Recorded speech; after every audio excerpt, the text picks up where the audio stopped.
Bienvenue dans le podcast Oser by Nico.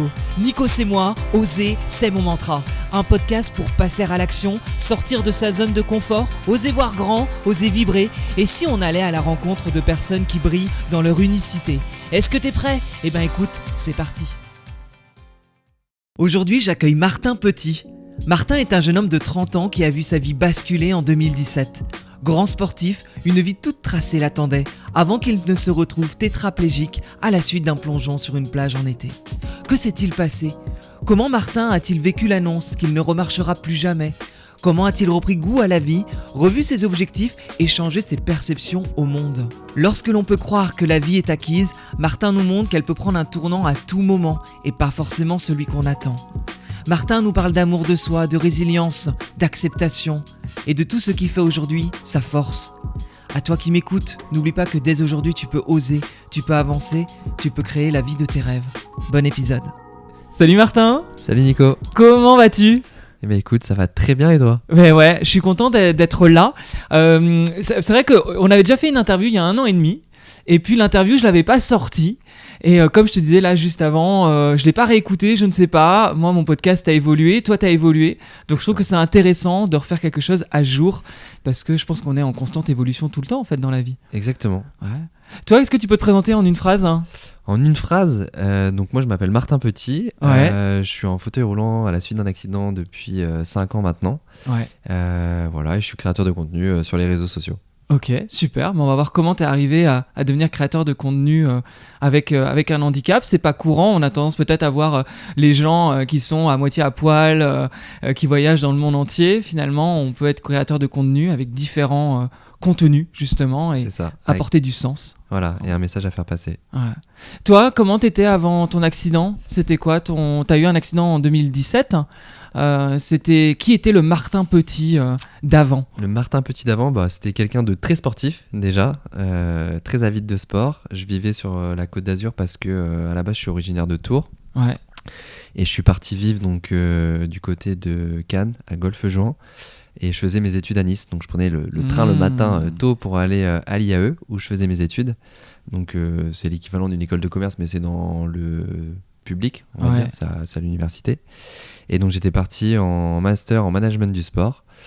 Donc le Martin d'avant, quelqu'un qui profitait de la vie, qui se contentait des petits plaisirs simples, mon sport, la Côte d'Azur. Je venais de m'acheter une petite moto à l'époque, donc voilà, les petits plaisirs de la vie. J'avais mon ex-copine de l'époque et voilà, une petite vie classique mais qui me convenait bien. Et tu étais déjà sur les réseaux, il me semble, avant en plus. Ouais, j'étais déjà sur les réseaux, alors... Parce que tu te l'as joué beau gosse, non? Il y avait un côté où... ouais, il y avait un peu de ça. Tu faisais du sport et t'étais fier des résultats que t'avais en plus à l'époque, en fait, physiquement. Je trouve que les réseaux, pour ça, ils ont à la fois... effectivement, il y a des systèmes très pervers et à la fois, ils ont des systèmes qui vont, moi, me motiver. Et à la base, les réseaux... déjà Instagram je l'utilisais très très peu quand c'est sorti, mais ça fait très longtemps que je suis sur Instagram. C'était en 2011 je crois, j'ai créé mon compte. Ouais. Mais au début je partageais pas grand chose dessus parce que je me disais mais qu'est-ce que c'est que ce truc là, on a déjà Facebook, on partageait déjà des photos, enfin on n'y voyait pas l'intérêt et quand on voit ce que c'est devenu c'est assez incroyable. Et effectivement je partageais 2-3 trucs comme tout le monde tu vois de ma vie, et puis à un moment j'ai commencé à l'utiliser beaucoup pour la course à pied. Et en fait j'étais content d'afficher mes résultats, de montrer le temps que je mettais à courir telle distance ou telle distance. Et je me suis rendu compte que tu rencontrais des gens un peu qui avaient un peu les mêmes affinités que toi par rapport au sport, etc. Puis en fait, tu commences à créer un petit peu ton cercle, certes virtuel, mais tu t'automotives en fait avec ces gens-là. Et du coup, c'est marrant, c'est que dans ma tête, je pouvais pas m'arrêter si tu veux. Parce que les réseaux, pour moi, je les voyais vraiment comme un élément motivant, le fait de partager, le fait que ça motive d'autres personnes aussi. Parce qu'il y a ça, c'est qu'il y a des gens qui m'ont dit « Ah, je me suis mis à la course à pied grâce à toi, etc. » Et je trouvais ça très très cool. Tu avais déjà créé une communauté en fait par rapport au sport. J'avais déjà créé une communauté, et ça c'était vraiment la base. Et c'est d'ailleurs, j'en parle très très peu. C'est parce que souvent, le point de départ c'est l'accident et un petit peu avant. Mais là, je remonte quand même un peu plus avant. Parce que là, ça remonte quand même. Et à l'époque, j'étais tu vois, en BTS en management, en n'importe quoi, en BTS en management des unités commerciales, c'est ça. Donc c'était plus dans le commerce, etc. Après j'avais fait une licence et c'était une période assez cool parce que en fait j'ai vu un peu mon mindset évoluer, j'ai vu un petit peu mon corps évoluer, j'ai vu que je pouvais motiver des gens. Et au-delà de ça, les réseaux sociaux à l'époque, je le voyais aussi comme quelque chose qui pouvait me différencier à un entretien d'embauche, parce qu'il n'y avait pas encore toute cette émulation qu'on peut voir maintenant sur Internet par rapport au réseau, etc. Mais tout était tracé en fait dans ta tête. C'est-à-dire que tu faisais du sport, t'inspirais les gens, t'avais changé de mindset. Il y avait un côté où tu te voyais comme un grand sportif qui allait bosser dans le sport et qui allait dans l'action en fait. Bah à la base c'est ça, en fait c'est que je voulais travailler dans le marketing sportif et je me suis dit si demain j'ai un entretien d'embauche, si le mec qui me fait passer l'entretien il voit que je suis capable de gérer mes réseaux, il va se dire ah ok bah peut-être qu'il va pouvoir m'apporter une plus-value pour mon entreprise. Et moi j'aurais voulu travailler pour une salle de sport ou une marque de fringues de sport, etc. Ça m'aurait bien plu. Tu te sentais très aligné à l'époque dans ta vie? Ouais, franchement j'étais bien, hein. Et puis j'étais bien dans ma tête, j'étais bien dans mon corps, j'avais une belle évolution et puis c'est aussi ça que j'avais envie de partager à l'époque, c'est tu vois genre tu peux partir d'un point A et arriver à un point B et c'était de donner un petit peu des clés juste en témoignant de mon expérience, un petit peu comme je le fais là, par rapport évidemment à ce qui m'arrivait, et c'est complètement différent, mais de montrer que on peut évoluer et qu'on peut être acteur aussi du changement. Et j'avais mis en fait des petites choses en place, j'ai changé de lifestyle, c'est un peu le mot à la mode, mais j'avais changé de lifestyle, bah, tu vois, j'étais attentif à ce que je mangeais, je faisais du sport, j'étais curieux, et ça je pense que c'est un de mes traits de caractère, et une de mes qualités, c'est que je suis quelqu'un qui va m'intéresser à beaucoup de choses, même si ça me concerne pas forcément, parce que je trouve que ça peut m'apporter plein d'éléments qui me permettent d'avancer. Et je sais plus ce que je disais. Ouais, que tu avais mis des choses en place, en tout cas, que tu te sentais bien. J'ai mis des choses en place et j'ai évolué. Et je pense que justement, cette évolution que j'ai eue, elle m'a aussi aidé à ce qui a été le moment le plus difficile de ma vie. C'était mon accident, quoi. Ouais, qui est arrivé en août 2017. C'est ça. Et qu'est-ce qui s'est passé du coup en août 2017 ? En août 2017, donc j'étais en vacances chez mon père dans les Landes. Donc je vivais encore sur la Côte d'Azur à ce moment-là. Et je décide d'aller me changer un petit peu les idées parce que mon ex-petite amie, on venait de se séparer et forcément j'étais pas très bien, j'avais envie de me changer un peu les idées et puis j'avais des copains qui étaient du côté de Seignos, donc sur la côte. Très joli coin. Très joli coin. Et je vais dire Osgore parce que si je dis Osgore, je me fais reprendre par les locaux. Et des fois il y en a qui m'ont un peu attaqué sur ça en disant limite c'était un peu justifié parce que c'est un touriste, tu vois. Ouais. Du coup ça m'énerve parce qu'ils étaient pas là le jour de l'accident. Et en fait ce qui s'est passé c'est que donc j'ai été rejoindre des copains et journée de plage classique, il fait chaud, tu te baignes, voilà. Et puis ce qui devait être la dernière baignade de la journée, je décide d'aller faire un dernier petit plouf dans l'océan.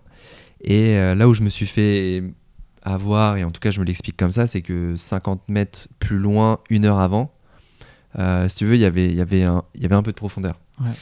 Et là où j'ai plongé, il n'y en avait pas. Et vu que j'étais un petit peu les idées ailleurs du fait de ma rupture récente, que voilà, j'étais un peu dans un état pas second, mais tu vois, genre j'avais pas les idées en place. T'avais la tête ailleurs. J'avais la tête ailleurs, pas très attentif, on va dire. Et ce que je viens de te dire, le fait qu'il y avait du fond 50 mètres plus loin, là où je m'étais baigné 1 heure avant, là je plonge de ma simple hauteur dans l'océan. Et je sais plus trop les circonstances, mais il me semble avoir mis quand même les mains en avant quand tu plonges. Ouais. Mais je pense que j'ai mal plongé, et puis vu qu'il n'y avait pas de fond, mes mains elles ont vite, avec l'impact, elles n'ont pas pu protéger ma tête. Et je pense que j'ai fait un coup du lapin. Et donc je me suis fracturé la 5e cervicale. J'ai une atteinte sur la moelle épinière, et ça je l'apprends plus tard au niveau C6, C7, donc c'est ce qui correspond à une tétraplégie. Et en fait j'ai une tétraplégie qu'on caractérise de basse, donc c'est aussi ce que je me tords à répéter. Et tu vois, je me suis fait encore reprendre sur les réseaux où on dit que je suis paraplégique, alors que je connais quand même ma pathologie, et puis c'est pas moi qui dis que je suis tétraplégique, c'est scientifiquement parlant, c'est décrit de cette manière-là. Et effectivement j'ai une tétraplégie basse parce que alors je sais pas si on rentre trop dans les détails, mais en gros la moelle épinière elle se sépare en 31 paires de nerfs rachidiens, et chaque paire innerve un muscle ou un groupe musculaire. Les 8 premiers niveaux c'est de la tétraplégie, et tous les autres niveaux en dessous c'est de la paraplégie. T'as aussi bien des tétraplégies hautes et basses que des paraplégies hautes ou basses. En fait ça dépend vraiment où t'es touché sur la moelle épinière. Moi la chance que j'ai eue c'est que j'ai une tétraplégie basse, donc on m'associe souvent à un paraplégique parce qu'on me voit en fauteuil manuel, etc. Mais effectivement j'ai pas l'usage des doigts. Donc c'est ce qui caractérise ma tétraplégie, c'est une atteinte des 4 membres. Mais par contre, j'ai encore des possibilités. J'ai le biceps, les épaules, le haut du dos, la tête, le cou évidemment, et le releveur du poignet qui me permet d'avoir une petite pince. Et après, j'ai eu la chance d'être un tétraplégique incomplet, donc avec une petite récupération mais infime, mais qui m'a permis en tout cas de récupérer un petit mouvement dans le pouce, qui me permet en fait d'avoir une bonne pince et de conserver toute cette autonomie en fait qui m'est ultra bénéfique au quotidien, quoi. C'est que je peux tout faire tout seul maintenant. Mais quand l'accident arrive, toi tu n'es pas au courant de tout ça. Non. Qu'est-ce qui se passe, toi? Quelqu'un te vient à ton secours? Alors sur le jour même, il y a un médecin qui était en vacances sur la plage, et en fait j'ai un pote à moi déjà qui m'a sorti de l'eau parce que j'étais en train de me noyer, et lui il a vu que ça faisait quand même quelques secondes que j'étais dans l'eau à ne plus bouger. Ouais. Puis je sais que je bougeais un petit peu la tête parce que j'étais conscient, et en fait j'essayais de sortir la tête pour crier à l'aide. Sauf que je me souviens d'ailleurs, c'est une petite anecdote que je donne, c'est que à ce moment-là, je me dis ok, je suis dans la merde, mais pour survivre, et c'est là où tu te dis t'as un instinct de survie de ouf, c'est que j'étais en train de me noyer, et là je me suis dit si j'arrive à sortir la tête de l'eau, il faut que tu cries, le plus fort possible, un mot que quelqu'un va entendre, et je me suis dit au secours, c'est en 2 mots, help, c'est en 1 mot, et en fait quand je sortais la tête de l'eau, je criais help d'un coup, tu vois, hyper fort. Ça se trouve, je criais pas du tout fort. Et mon pote m'a toujours dit qu'il m'a jamais entendu. Parce que moi, de mémoire, après c'est pareil, ça remonte un petit peu, mais j'avais le sentiment d'avoir crié 3 fois. Ouais. Et en fait, il m'a jamais entendu. Mais bon, il a quand même capté qu'il y avait un truc qui se passait. Donc il m'a sorti de l'eau, et là je lui explique que j'arrive plus à bouger les jambes, etc. Et à ce moment-là, donc t'as le médecin qui arrive. Il fait un peu le diagnostic et tout. Bon, je vais écourter un peu l'histoire, mais en gros, voilà, t'as l'hélicoptère qui a atterri sur la plage. J'ai été téléporté à Bayonne. Et en fait, quand j'arrive à l'hôpital de Bayonne, j'ai des flashs de 2-3 scènes, mais sinon je me souviens de rien, et je commence à me souvenir des choses quand je me réveille en réanimation, et ça c'était 2-3 jours après. Tu te souviens quand t'as annoncé justement le diagnostic et ce qui allait se passer? Moi, déjà sur la plage, je savais que c'était grave. Après, le médecin il m'expliquait que ça pouvait être un choc médulaire, donc ça pouvait être un hématome qui avait été créé autour de la moelle, ou un choc, et que ça pouvait revenir. Après, est-ce qu'il m'a dit ça pour me rassurer et tout, je le saurais jamais.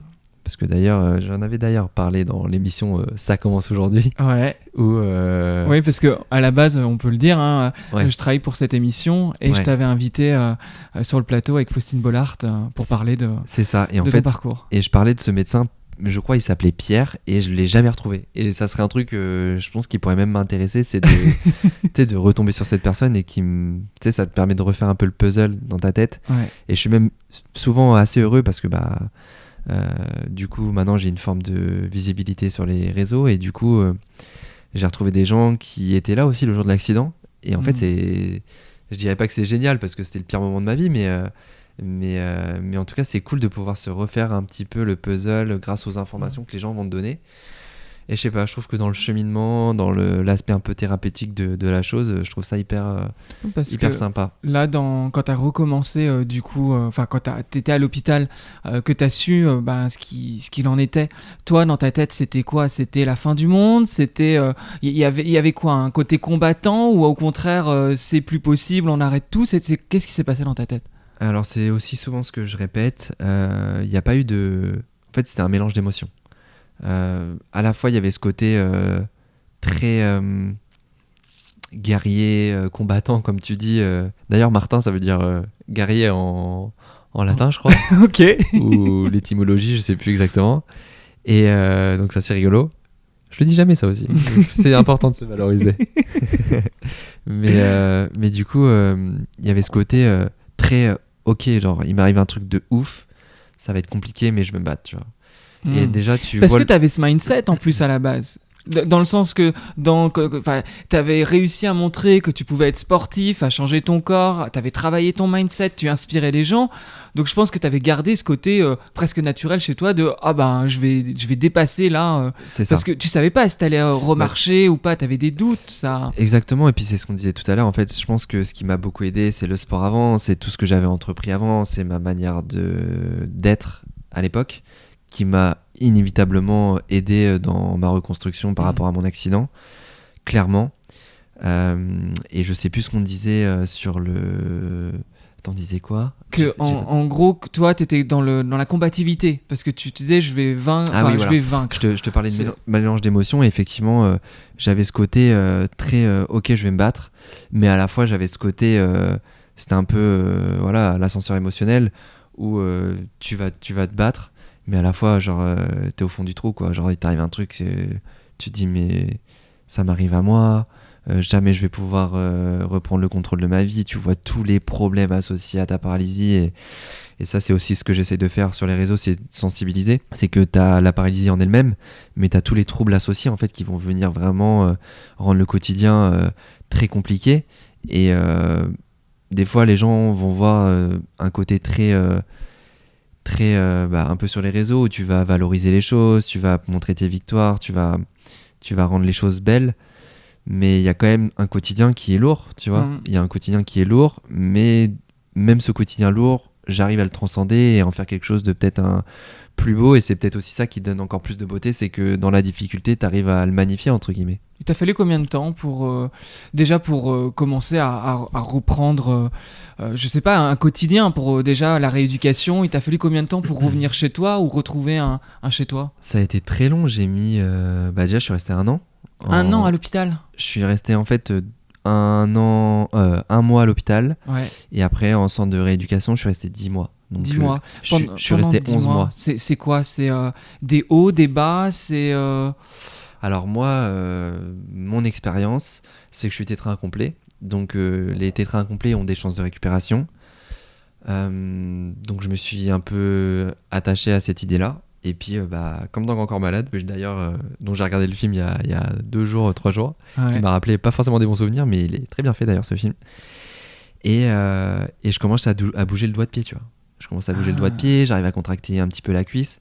Et en fait, ces trucs-là, je les ai encore, mais en fait, c'est que des contractions que j'arrive à maîtriser, mais qui ne peuvent pas me permettre de remarcher ou quoi que ce soit. Mais à ce moment-là, tu te dis, ok, genre je bouge le pied, c'est hyper positif. C'est une victoire pour toi. C'est trop bien, genre ok, c'est pour moi, ok, je vais récupérer, tu vois. Et en fait, je me suis attaché pendant le long mois à cette idée-là. Et après, j'ai commencé à avoir des petits soucis de santé en mars, 7-8 mois après. Et du coup, là, j'étais quand même dans le mal. Parce que j'avais ces soucis de santé, je voyais que je récupérais pas. La question que j'ai jamais osé poser, je la pose à mon kiné, il m'a dit... c'est quelqu'un en plus en qui j'avais une extrême confiance. C'est quoi la question que tu n'osais pas poser? Je lui ai posé si j'allais remarcher. Ouais. Et je peux te dire la scène, je peux te dire à quel endroit j'étais, à quel moment précisément, à l'heure de la journée. Et il m'a expliqué et j'amène le truc en lui disant ok, t'en as vu d'autres, ça fait des années que tu fais ça. Statistiquement, avec ma récupération, avec ce qui se passe, est-ce que tu crois que je vais pouvoir remarcher? Et là, il me dit non, je pense pas. Et là, je me suis effondré, tu vois. Et même, tu vois, le fait d'en reparler, c'est toujours... je pense que c'est un des moments les plus durs, tu vois, qui est... Et tu vois, j'ai pas pleuré, donc je suis assez fier de moi. Mais non, ça a été un moment compliqué, et c'est des moments où je pense que ton cerveau aussi, il oublie pas. Et ça a été complicado, quoi. Parce qu'en fait, il a enlevé tout espoir.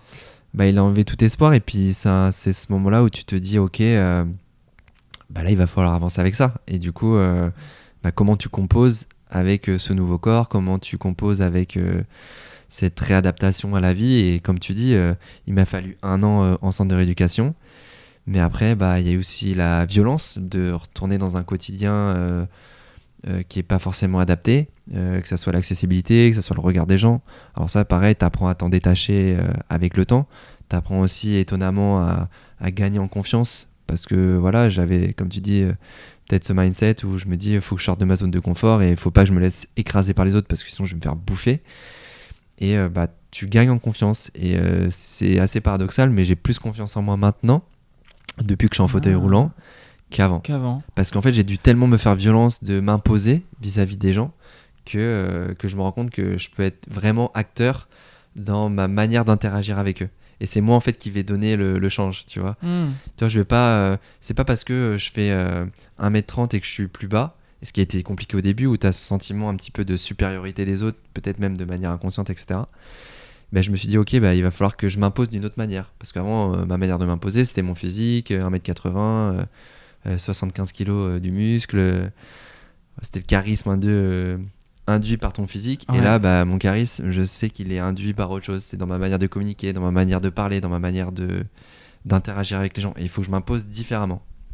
T'as eu le sentiment donc t'as appris sur toi, t'as été dans la résilience en fait rapidement. Ça a été, encore une fois, ça a été compliqué, hein, parce que même encore aujourd'hui, hein, ça fait 5 ans, il y a encore des choses qu'il faut que je règle. Et je pense que tu sois en situation de handicap ou pas d'ailleurs, on est tous dans un cheminement perpétuel. Il n'y a pas il y a pas un moment où tu peux évoluer, tu peux être mieux, mais tu as toujours des phases de doute, tu as toujours des phases de questionnement, et c'est normal, tu vois. Ton entourage a changé vis-à-vis de toi, leur comportement, justement, d'avoir un Martin qui se retrouvait en fauteuil roulant alors qu'avant c'était, on va dire, le beau gosse viril. Moi, tu vois, Ouais, après, moi, mon entourage, je pense qu'il a pas changé tant que ça, parce que j'ai eu cette chance et peut-être aussi cette capacité à toujours savoir m'entourer de personnes avec des belles valeurs, qui me ressemblaient pas toujours, mais des gens qui m'apportaient quelque chose.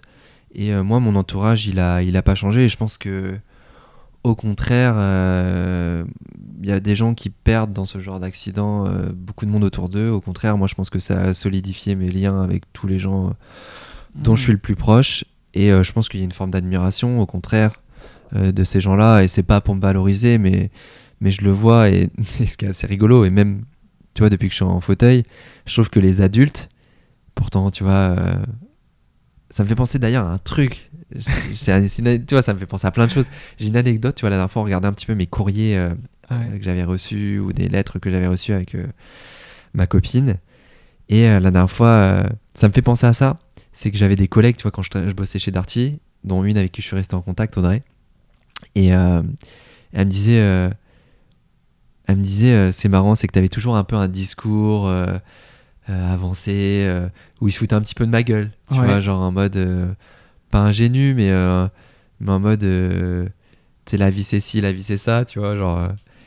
Et en fait, j'ai retrouvé, alors je trouve pas les mots exacts, parce que c'est pas une histoire que je raconte souvent, du coup, c'est plus difficile de raconter une histoire quand tu la racontes pas toujours. Parce que raconter mon accident, je sais le faire, mais quand tu retrouves des petites anecdotes comme ça qui te reviennent en tête. Et Audrey, en fait, elle me disait, mais en fait, t'avais déjà compris beaucoup de choses de la vie. Elle m'a dit, maintenant que t'es en fauteuil, bah, ça prend du sens. Ouais. Du sens. Elle m'a dit, mais en fait, t'avais compris beaucoup de choses, et ça t'a, je pense, permis d'avancer moi. Et puis elle aussi, ça l'a permis d'avancer. Et en fait, ce qui est rigolo, c'est là où je voulais en venir, c'est qu'il y a beaucoup d'adultes, là où t'as 25 ans, où tu parles un petit peu de la vie, et que tu donnes un petit peu ta vision des choses, et puis ils te prennent un peu de haut, ou pas trop au sérieux, etc. Et puis en fait, maintenant, ils m'écoutent avec...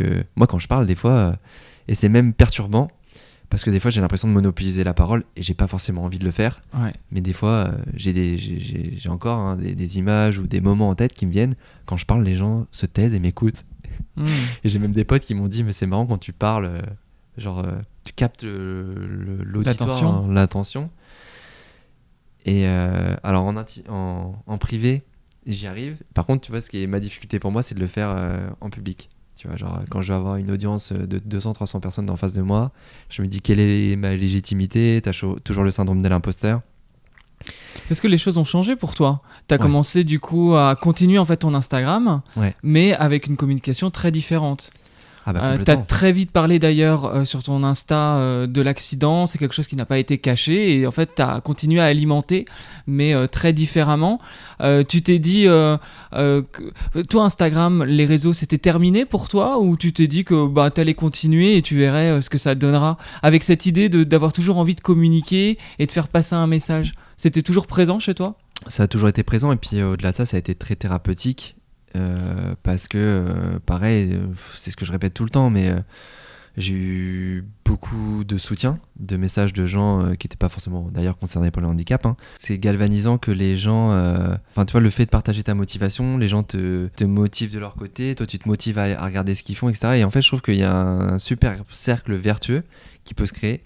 Alors après, il faut pas tomber dans le truc, tu vois, genre je sais pas, je parle quand je faisais de la muscu, où faut toujours te comparer, toujours être meilleur que l'autre, etc. Mais voilà, je trouve qu'on peut vraiment s'apporter les uns les autres.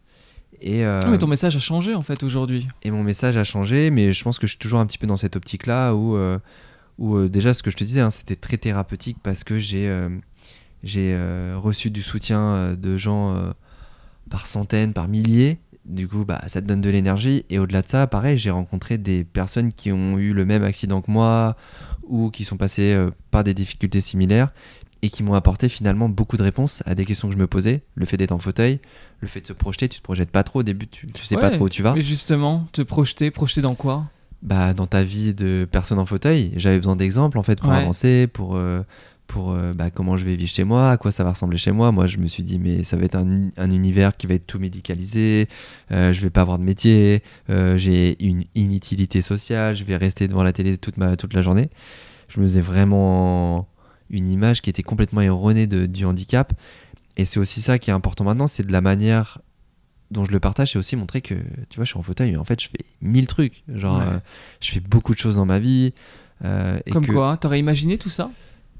Parce que tu bouges pas mal. Hier, t'étais à Paris. J'étais à Paris, j'étais à Marseille il y a 2 semaines. J'étais à La Réunion en vacances il y a 1 mois. Enfin, tu vois, genre, je fais plein de choses. Et ça, c'est pareil, il faut que tu gagnes en confiance parce qu'au début, tu apprends aussi. Et il y a encore 2 ans, je partais pas en vacances comme ça. Là, j'ai pris la première fois l'avion tout seul sur un long courrier pour aller rejoindre ma copine qui était à La Réunion. Ça, jamais j'aurais pensé faire ça à un moment. Et en fait, vu que je prends en confiance, vu que j'avais déjà repris un petit peu l'avion, tu vois, genre tu te réappropries en fait. Et je pense que c'est valable pour tout à chacun, tu vois. Genre t'es valide, t'as jamais pris l'avion, tu paniques. C'est de la même manière que, en fait, quand ça devient une habitude, ou en tout cas dès que tu l'as déjà fait, en fait tu te rends compte que tu t'es mis des barrières et tu as eu peur pour pas grand chose. C'était quoi tes peurs? Mes peurs? Ouais, après l'accident et on va dire après l'année de rééducation, ça a été quoi tes peurs de te retrouver en fauteuil? Mes peurs, ça a été le manque d'indépendance, d'être dépendant toujours d'un tiers, etc. Alors après, encore une fois, je souligne ça, c'est que j'ai la chance de pouvoir tout faire par moi-même, qui n'est pas le cas pour une tétraplégie qui va être plus haute, où ça va supposer beaucoup plus d'organisation, etc. Moi, j'ai la chance de sentir mon corps, j'ai la chance de pouvoir me servir, même très mal de mes mains, mais du coup, la pince me permet de faire quasiment tout seul. Et finalement, j'avais cette peur de la dépendance, d'être toujours, entre guillemets, assisté dans tous mes gestes du quotidien, de toujours avoir besoin de quelqu'un, etc. Alors je le garde par confort et par souci d'énergie, tu vois, le fait d'avoir quelqu'un qui m'aide le matin ou un auxiliaire. Et t'as plus cette peur? Parce que du coup, t'avais cette peur-là. Non, je l'ai plus. Ouais, et qu'est-ce qui a fait que t'as dépassé cette peur? C'est l'acceptation? C'est l'acceptation, et puis il y a le côté, encore une fois, chance d'avoir cette autonomie qui me permet d'être dans cette optique-là, qui n'est pas le cas de tout le monde. Après, voilà, tous mes gestes du quotidien, ça prend aussi beaucoup de temps, d'énergie, et faut quand même que je le fasse par moi-même. Et c'est aussi ça que j'ai envie de montrer sur les réseaux, c'est de montrer que y a plein de choses positives qui se passent, mais il y a aussi ce quotidien qui est compliqué. Et l'idée aussi de mon compte Insta et de ma chaîne YouTube, c'est de montrer que ok, je peux faire plein de choses, mais dans toutes ces choses que je fais, il y a aussi de la difficulté. Et après, le message que je veux aussi faire passer, c'est la sensibilisation dans un sens plus large. Mais après, c'est ce que je me dis, c'est que les gens ont tous un pouvoir d'action. Et je me dis, s'il y a quelqu'un qui tombe sur mon histoire ou qui va s'intéresser à mon histoire, qui connaît pas les handicaps, peut-être qu'il va avoir envie de s'investir auprès d'une association ou, je sais pas, il a une entreprise, il se dit, ok, j'ai pas intégré cette notion de handicap dans mon entreprise, qu'est-ce que je peux faire? Et peut-être que derrière, il va se dire, j'ai envie de prendre quelqu'un dans mon entreprise, en plus il a le droit à des aides, il va pouvoir accompagner quelqu'un dans l'aménagement du poste, etc. Ou pareil, je dis n'importe quoi, mais admettons, t'as quelqu'un qui a un commerce, peut-être qu'il va se dire faut que je mette une rampe dans mon commerce et je mets un pictogramme avec un petit bonhomme là, en fauteuil, pour montrer que c'est accessible. Il explique qu'il a une rampe et puis la personne qui est en fauteuil électrique ou quoi peut rentrer dans son commerce. Tes combats ont changé en fait, de toute façon par ton accident, ce qui paraît assez logique. Mais du coup, t'as pas du tout repris forcément tes études sportives, en tout cas que tu voulais faire avant. Tes projets de vie ont changé, tes rêves ont changé? Mes projets ont changé, mes rêves, je sais pas si... En fait, ce qui a été le plus dur, ça a été tu vois, je parlais de inutilité sociale tout à l'heure. Et j'ai retrouvé beaucoup de sens dans le sentiment que je peux avoir une vraie utilité pour la société.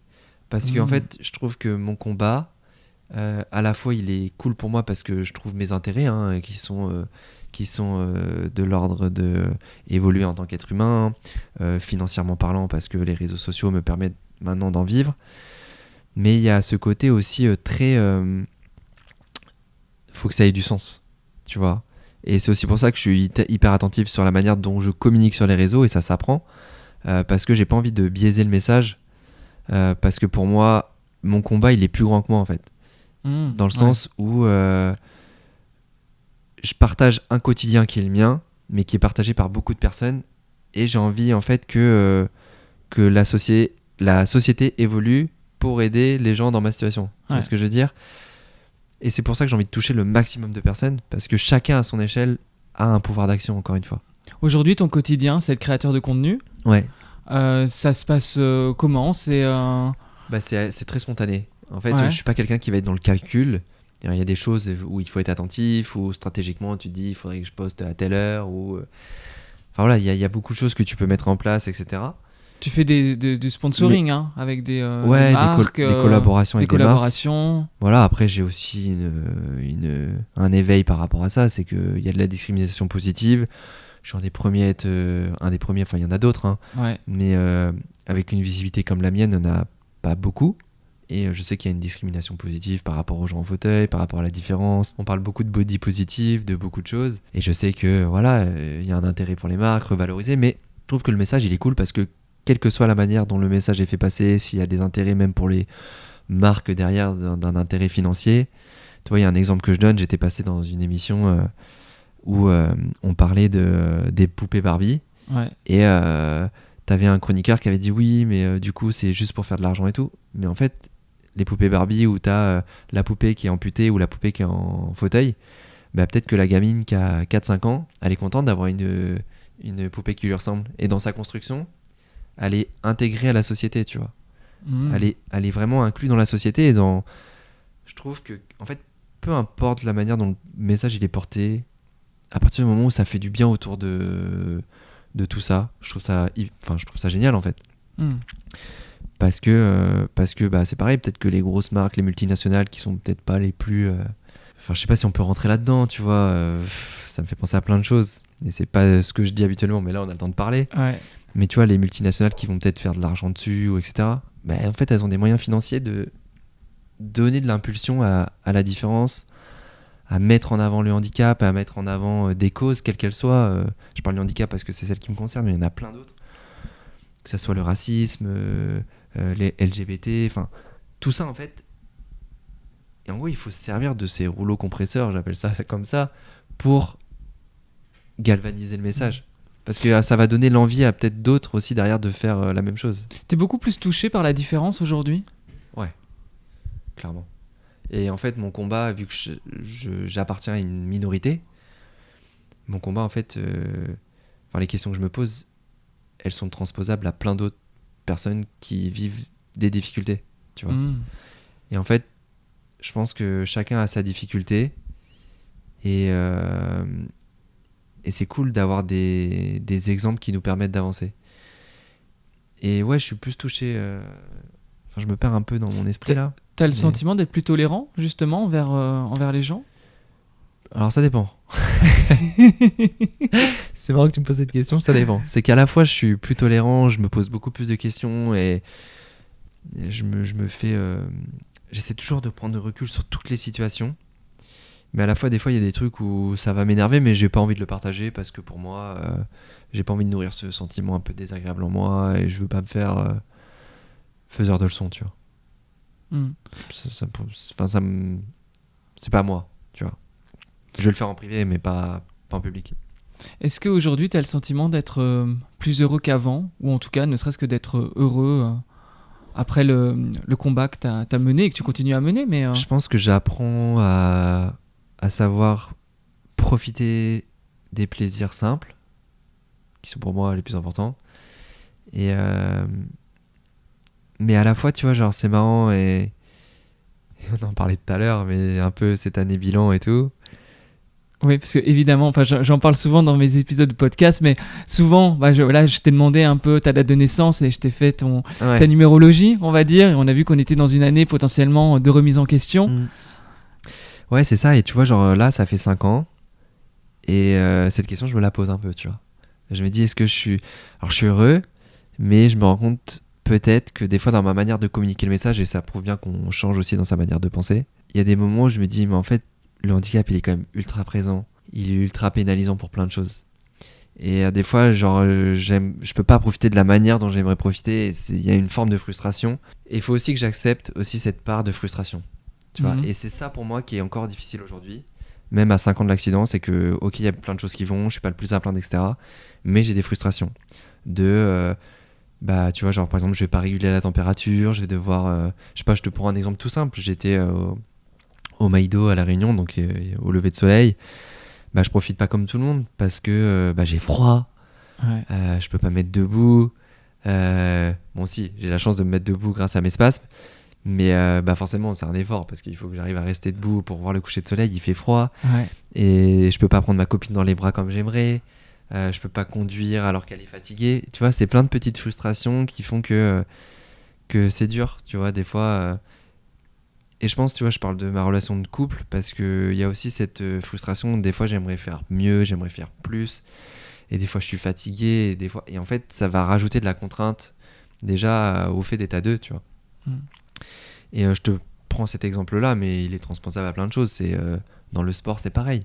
Tu vois, ça fait 5 ans. J'ai pas encore trouvé mon équilibre. Parce que bah, demain, je vais aller au sport, il faut que je prenne ma voiture. Prendre ma voiture, ça suppose que je fasse un effort pour prendre ma voiture, parce que je dois me transférer, parce que je dois mettre le fauteuil sur le siège passager. J'ai pas encore les moyens de m'acheter un van avec une NAS électrique où on va être sur des prix qui sont exorbitants. Ça va aller de 60 000 à 120 000 euros pour avoir une voiture, que je n'ai pas les moyens de m'acheter pour le moment. Et je dis pour le moment parce que mon but, et je m'en cache pas, c'est que j'ai envie de gagner ma vie pour justement que le handicap, qui coûte très cher, ne soit pas un frein à mon épanouissement. Et ça, je suis frustré pour moi, même si je sais que je suis pas le plus désavantagé et je sais où je veux aller. Et je sais mes qualités, je sais mes chances. Mais je suis aussi frustré pour les gens qui ne peuvent pas avoir tout ça, tu vois. Et du coup, c'est difficile, tu vois, aussi dans ma manière de communiquer maintenant, de me dire je vais donner des leçons, entre guillemets, ou je vais donner des moyens de faire. Et il y a des gens qui n'auraient peut-être jamais cette opportunité de faire ce que j'ai pu faire, tu vois.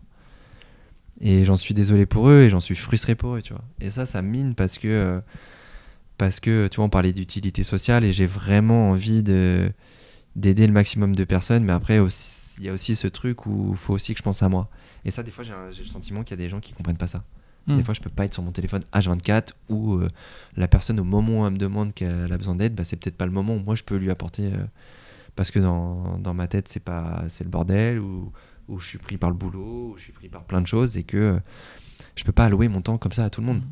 Et ce qui est un peu, bah, tu vois, on parle d'année de bilan, et ce qui est un peu aussi compliqué pour moi sur les réseaux, c'est de comprendre que bah, ma notoriété elle monte, mais que je peux pas aider tout le monde. Et c'est frustrant. C'est frustrant parce que je peux pas le faire, et à la fois, faut aussi, des fois, j'ai envie de dire, mais. Et surtout quand on m'attaque, j'ai un peu cette condescendance, mais de dire, mais qu'est-ce que t'as fait toi pour me juger en fait ? Et qu'est-ce que tu ferais à ma place ? Et je pense être dans l'équilibre de. Bah, y a des périodes où j'ai pas envie d'aider les autres, parce que je le fais autrement, d'une autre manière. Et il y a des moments où je partage plein de comptes, tu vois. Est-ce que ce n'est pas s'écouter, tout simplement aussi ? Écouter tes envies, écouter tes ressentis. C'est ça. C'est apprendre à s'écouter, mais c'est difficile. Parce que bah, forcément, plus tu t'écoutes, plus tu délaisses peut-être cette partie réseau, là où des gens projettent beaucoup d'attentes sur toi, et du coup, bah, moins tu peux les aider, tu vois. Parce que t'as la personne qui va vouloir que je partage sa cagnotte Litchi, qui va vouloir que je partage son compte, qui va vouloir que je partage tel projet, telle chose à mettre en avant, qui est génial, hein. Mais je peux pas le faire pour tout le monde. Là, c'est trouver l'équilibre. Et c'est très difficile. Et ça, je trouve que c'est important de faire comprendre aussi aux gens qu'il faut s'appuyer sur peut-être des exemples, mais que les exemples que vous prenez, ils peuvent pas non plus. Enfin, tu vois, genre, moi j'ai plein d'exemples de gens qui m'inspirent, mais je sais très bien que je serai jamais pote avec eux, tu vois. Je serai jamais pote avec le Dalai Lama ou avec un Nelson. C'est qui t'inspire justement ?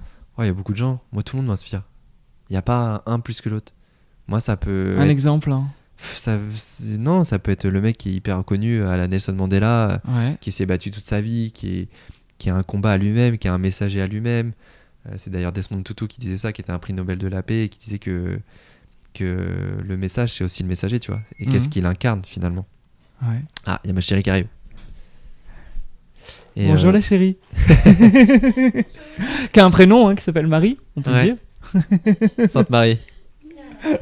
Une sainte comme moi, Saint-Martin. Et tu vois, Desmond Tutu, il disait ça, que le messager, c'est aussi... Enfin, le message, il passe aussi par le messager. Donc, tout ce qu'il incarne. Et moi, tu vois, il y a tous ces gens-là qui m'inspirent. Le Dalai Lama, Nelson Mandela, des Martin Luther King. Forcément, les exemples qu'on nous montre. Mais qu'est-ce que t'aimes chez eux? C'est quoi qui te fait que tu les... Je sais pas, c'est des mecs qui ont dépassé la haine, qui ont dépassé beaucoup de choses, qui se doivent d'être de parfaits exemples. Mais il faut aussi faire comprendre que les parfaits exemples, c'est des êtres humains comme tout le monde et qu'ils ont le droit d'avoir des défauts. Tu vois, genre, même Mère Teresa, hein, moi j'avais entendu que Mère Teresa, elle n'avait pas été si droite que ça. Des fois, il y a eu des trucs un peu, les dons d'association, où elle en avait profité pour des trucs, des machins. Mais c'est comprendre que l'être humain est fait d'ombre et de lumière. Exactement. Et en plus de ça, voilà, d'autres exemples, ça peut être... moi, des fois, des gens qui m'inspirent, c'est juste mon auxiliaire de vie, tu vois. Ouais. Qui a un parcours qui a été compliqué, qui arrive en France, qui est machin, qui gagne sa vie, parce que c'est pas des métiers qui sont énormément valorisés, et qui sont là pour les autres, tu vois, et qui vont t'aider. Et en fait, je pense qu'on a tous à s'inspirer des uns des autres, quels qu'ils soient, tu vois. Même des gens que t'aimes pas, tu vois. Il y a forcément quelque chose qui t'inspire chez eux. Il y a toujours du bon, je pense, chez les gens. Et on a toujours moyen de se repentir. Et je pense que c'est important aussi de savoir... ça fait très religion de dire ça, mais tendre la main, tu vois. Ouais. Dès que tu peux le faire, fais-le. Mais après, forcément, t'as que 2 mains. En plus de ça, moi, j'ai que 2 mains qui fonctionnent très mal. Donc, je peux pas tendre la main à la terre entière. J'aimerais, tu vois, aider le maximum de personnes. Mais il y a aussi des moments où j'ai envie de profiter de moi. Il y a des moments où j'ai envie de profiter de ta chérie, de ma copine, de mes amis. Ouais. Tu vois, j'étais à La Réunion, j'ai partagé 2-3 trucs, mais j'ai pas pris trop le temps de faire du contenu et tout, parce que j'étais bien là-bas et que j'avais pas envie de ça, tu vois. Je sais pas si tu connais, mais j'ai Tata Jacqueline. C'est la question de Tata Jacqueline. Tata Jacqueline, c'est la tante qui un peu arriérée, qui rentre dans les cases, etc. Ouais. Et qui a une question. Et Tata Jacqueline, elle, quand elle te voit comme ça sur les réseaux, à parler de ta vie, etc., elle a l'impression de voir tous ces influenceurs qui n'ont rien à dire, si ce n'est mettre des codes promo pour juste mettre des photos d'eux et être à la course au like. Qu'est-ce que tu as envie de répondre à Tata Jacqueline sur le métier justement de créateur de contenu et d'influenceur? Déjà, je pense qu'il y a 2 choses différentes. On a les influenceurs de télé-réalité qui ont un peu je pense et encore une fois moi je les juge pas, ils ont trouvé un filon, après c'est pas la manière dont j'ai envie de faire, tu vois. Moi j'ai pas envie de me mettre en spectacle ou me mettre en avant et que c'est pas moi, tu vois. Après si tu vois il y en a qui ont envie de passer pour ce qu'ils sont pas et ça leur va et qui touchent leur vie et qui y trouvent leur intérêt, encore une fois personne n'a à juger, tu vois. Mais après il faut dissocier, je pense, ces gens-là, tu vois, de télé-réalité où effectivement il y a des choses qui sont discutables parce qu'ils ont une audience, ils ont une visibilité, ils ont pour moi une responsabilité par rapport à des plus jeunes, de gens qui font de l'influence positive ou qui vont apporter quelque chose d'autre. Tu vois, je pense que tu as plein d'influenceurs qui vont apporter plein de messages positifs. Tu vois, je pense à Théo Curin, je pense à Romain Rôle Costaud qui est comme moi tétra, Arthur Bocheron qui est aussi en fauteuil, Nélia qui est amputée, Julie Doucevrier qui est une grande brûlée. Et en fait, tu vois, c'est des gens qui vont apporter quelque chose, vraiment. Dans ce podcast, j'interviewe beaucoup de personnes qui brillent dans leur unicité. T'as le sentiment, toi, justement, de briller dans ton unicité et que ça passe par, justement, se montrer? De toute manière, on est quand même dans une société très visuelle. La télévision, alors après, ça peut passer par des podcasts, la voix, etc. Ouais. Mais pour faire passer un message, faut utiliser les moyens qu'on a pour le faire. Et tu vois, ça c'est pareil, c'est marrant parce qu'il y a des gens qui me disent, qui tombent sur mon compte et ils me disent « Ah mais il n'y a que toi ». En fait, genre, quand je mets une photo de paysage, les gens s'en cognent, tu vois. Ouais. Je mets une photo de moi, bah, les gens vont liker. Et en fait, bah, c'est bête, mais ma propre marque, entre guillemets, et ma propre image, c'est moi, en fait, tu vois. Ouais. Donc je suis obligé de jouer un peu le jeu de ce que les gens attendent de moi. Et bah, Tu joues le jeu, mais t'en as envie? Ça te fait plaisir, justement, de bah, communiquer j'aime ça. Et puis, tu vois, genre, au-delà de ça, il y a aussi, tu vois, je parle de thérapeutique, j'ai dû le dire 3 fois dans le podcast, mais tu vois, genre, c'est important aussi de, ne serait-ce que de se retrouver séduisant ou de se réapproprier ton corps. Et en fait, les photos, et d'ailleurs, même sans parler d'influenceurs ou de réseaux sociaux, il y a des photographes qui proposent des sessions photos à des gens qui ont vécu des difficultés pour justement se revaloriser. Et le travail des photographes, il y en a beaucoup qui font que... il y a beaucoup de gens qui disent « Ah, mais moi, je suis pas photogénique » ou « Je m'aime pas en photo ». Et en fait, quand le photographe sait faire et sait comment il va pouvoir rendre le truc, il y a des gens qui vont dire « Ah, mais en fait, c'est pas si mal, hein. En fait, je suis pas si mal que ça. » Et tu vois, genre, moi, les réseaux, bah forcément, vu que ça passe par se faire prendre en photo ou se prendre en photo, etc., bah ça m'a aidé aussi dans ma reconstruction, je trouve. Ah, ouais, ok. Le fait que, bah, avant, je faisais 1m80, du muscle, donc forcément, mon image, elle a été complètement... elle a complètement changé, je me suis dévalorisé... Enfin, tu vois, c'est bête, hein, tu vois, je suis avec ma copine, mais genre longtemps, je me suis dit, mais les filles, c'est fini. Enfin, tu vois, des trucs à la con parce que je suis en fauteuil, parce que j'ai pris du ventre, parce que j'ai plus de muscles, etc. Et forcément, le fait de se reprendre en photo, le fait de te réhabiller en fauteuil, de te retrouver séduisant, etc., bah, tu te dis, ah, mais en fait, je peux encore plaire, je peux encore être. Je peux encore bien passer. Enfin, tu vois, je sais pas si tu vois un petit peu ce que je veux dire. Ah, si, totalement. Et du coup, je trouve que bah, t'es obligé de passer par là, en tout cas dans mon métier. De te mettre en avant. C'est un peu une mise en scène. Les réseaux aujourd'hui, ça t'aide à faire passer un message et ça t'a aidé de manière thérapeutique à te réapproprier aussi qui tu étais et justement, comme tu l'as dit, te retrouver beau, séduisant et te réaccepter, en fait, être dans l'acceptation. Ouais, puis tu peux dire que tu t'aimes aujourd'hui en tant que personne?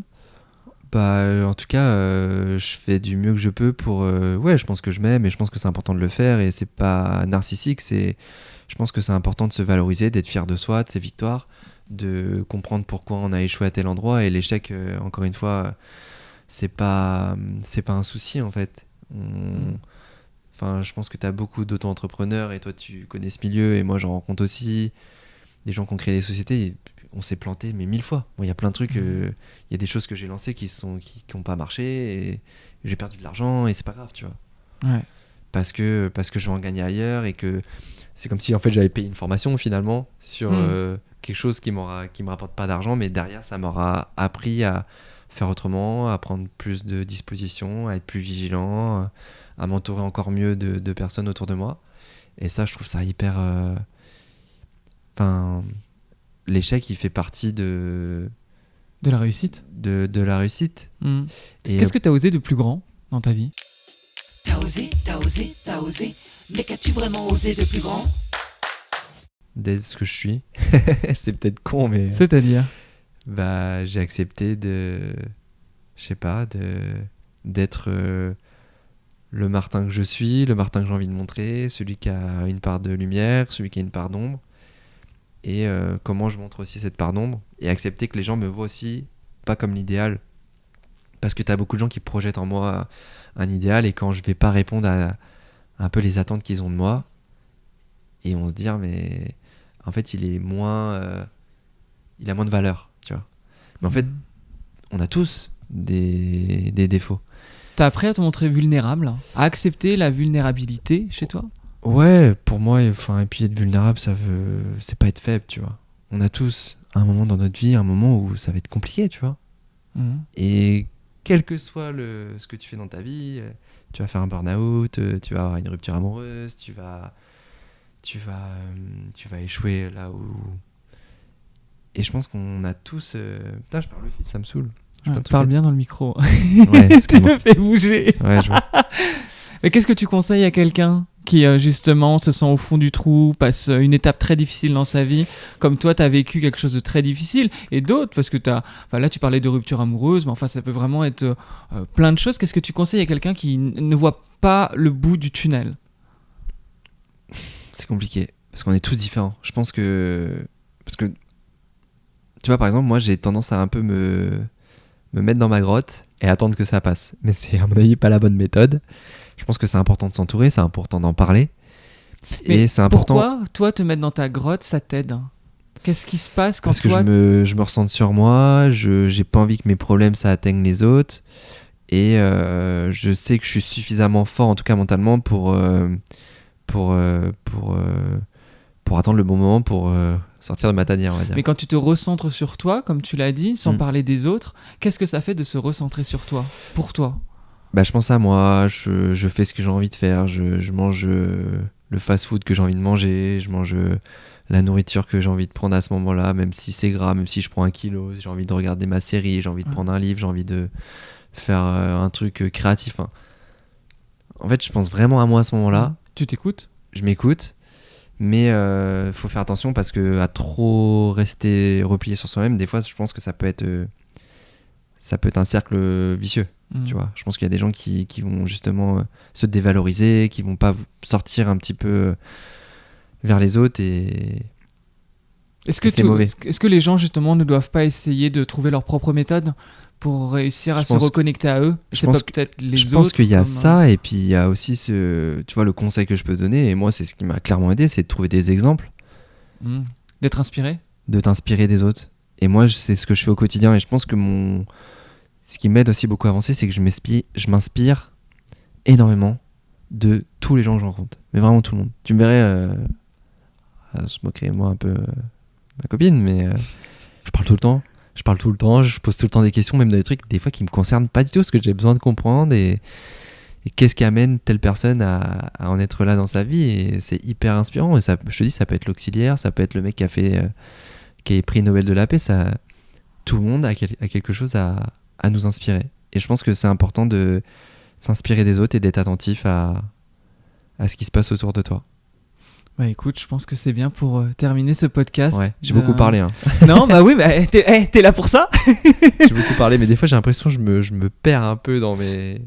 Non, mais c'est intéressant tout ce que tu dis. Il y a plein de choses, je pense, qui vont intéresser les personnes qui écouteront cet épisode. On peut te retrouver, Martin Petit, sur Instagram. De toute façon, Marticino.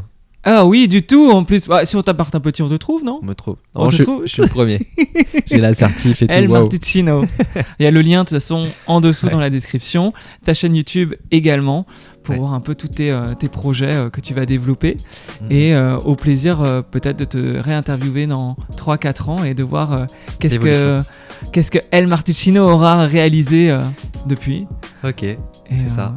On se dit à très bientôt. Ça marche. Merci Nico. Salut Martin. Salut. Merci d'avoir écouté cet épisode jusqu'au bout. N'hésite pas à laisser 5 étoiles sur ta plateforme d'écoute ainsi qu'un petit commentaire. C'est clairement ce qui aide le référencement du podcast. Partage-le si tu penses que l'interview de Martin pourrait inspirer. Et clairement, moi, ça m'a inspiré et j'espère que ça va en inspirer plein d'autres. En tout cas, je te dis à la prochaine, à bientôt pour un prochain épisode du podcast Osez by Nico. Salut!